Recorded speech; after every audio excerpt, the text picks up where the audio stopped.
Сайн байцгаана уу? Эзэн байна. За өнөөдрийнхөө бичлэгээр та бүхэндээ эмзэг арьсны хэрэгжилж болдог бүтээгдэхүүний орц, хэрэгжилж болдгүй хоригддог бүтээгдэхүүний орцын талаар та бүхэндээ тайлбарлаж өгье. За тэгэхээр хэрвээ та эмзэг арьстай бол анхаарлаа хандуулаарай.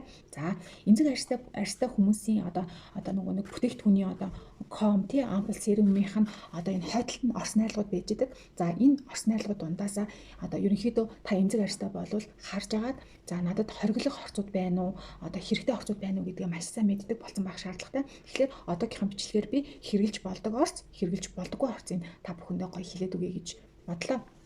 За эхлээд болохоор эмзэг арьс маань болохоор төрөлхийн эмзэг үү эсвэл эмзэгссэн үү гэд хоёр янз байгаа. Тэгэхээр юу гэсэн үг юм бэ гэхээр нэг бол эмзэгссэн гэсэн эмзэгссэн гэсэн хоёр төрөл байдаг байгаа шүү. За тэгэхээр энэ хоёр төрөл маань хоёуланд нь энэ орцууд маань хамааралтай. Эмзэгл бол эмзэг учраас хоёуланд нь хамааралтай байгаа шүү. За тэгэхээр хэрэгж болдог орцууд маань юу орд юм бэ гэхлээр эхлээд алой байгаа. Алой орно. За хоёрдугаарт нь болохоор офтмер буюу овёс, гуравдугаарт нь зүгийн бал, за тэгээ ший цэцгийн тос, за өргөс хэмэх, бор ээж ойл буюу газрын тос, за аллан тойн, тэгээд усан үзмний модны шүүс. Эдгээр 8 орцууд маань болохоор яг нөгөө органик орцууд байдаг юм байна л да. Тэгэхээр энэ 8 орцууд орсон бүтээгдэхүүн бол органик орц учраас таны эмзэгсэн улаасан юм ярьсанд чинь маш сайхан гоё үр дүнтэй маш гоё органикор ингээд таарж болох нэ. За тэгэхээр ерөнхийдөө гоо сайхны бүтээгдэхүүнүүдийн ардл нь юм орс найрлага байдаг. Тэгэхээр ерөн гоо сайхны бүтээгдэхүүнүүд маань 30-аас дунджаар 30-аас 40 тийм орс найрлагууд байдаг. Тийм учраас хэрвээ та эмзэг арьстай болвол аль болох бага органик орс найрлагатай бүтээгдэхүүнүүдийг орс найрлага нь цөөхөн орсон бүтээгдэхүүнийг сонгож хэрэглээд.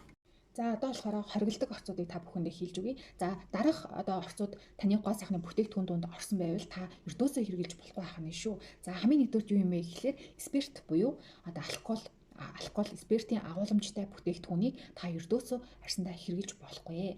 За хоёрдугаарт нь хурц үнэртэй бүтээгдэхүүнийг улаасан, эмзэгсэн захтандаг хашлантгай тийм арьстай хүмүүсээс хурц үнэртэй бүтээгдэхүүнийг бас хэрэгэлдэг. Аль болох үнэргүй органик тийм бүтээгдэхүүнүүдийг хэрэглэхийг санал болгодог байна.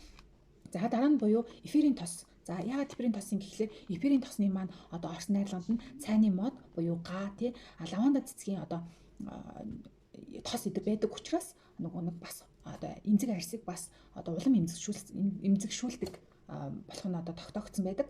За дараа нь болохоор цитрус гэсэн орц. За цитрус нь ерөнхийдөө ихэнхдээ цайруулга бүтээгдэхүүний орс найрлаганд байдаг учраас маш хүчтэй учраас эмзэг арьс нь бас төдийлөн тохиромжгүй гэж үздэг байх нь. За дараа нь болохоор химийн аргаар гаргаж авсан нарны тос. За үүн дээр нэг юм хэлэхэд зарим хүмүүс нарны тосыг шууд нөгөө арьсан дээрээ түрхээд идэг. Ердөөсөө тэгж болохгүй. Заавал суур тос юм уу месдэ түрхчээд нарны тосоо түрхээрэй гэж зөвлөе. За дараа нь болохоор хатуу гойжуулагч гойжуулагч маань маш олон төрөл байдаг.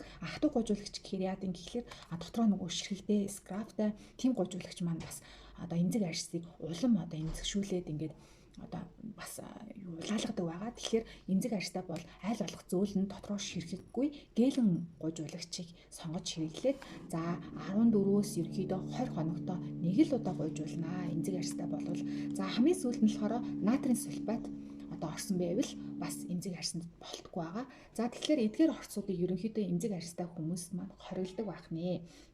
За тэгээд өнөөдрийнхөө бичлэгээр та бүхэндээ эмзэг арьстай хүмүүсийн гоо сайхны бүтээгдэхүүнд хэрэгжилж болдог орц, хэрэглэхийг хоригддаг орцын талаар та бүхэндээ хэлж өглөө.